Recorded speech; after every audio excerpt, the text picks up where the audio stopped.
aki jadi jango yang kau jisa bayu bingung kente panam jauh yang benar dia mau benesu yang membayar raya keteng ujisu nampak embak pela badan bor Deus kaji sukono play belakangku hanya rodang ya ubarabor terwai dia roy ketim ujisu aki jadi jango yang kau jisa bayu bingung kente panam jauh yang benar dia roy keteng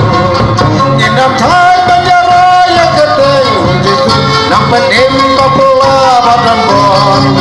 Deus kan Giêsu kon play belakangku hanya roh dan jauh barabon turun wai nya roy dan sim Giêsu ati jadi jangan yang kau Giêsu bayu ingin kita pandang jauh yang benar dia roh Giêsu nam thái bên nhà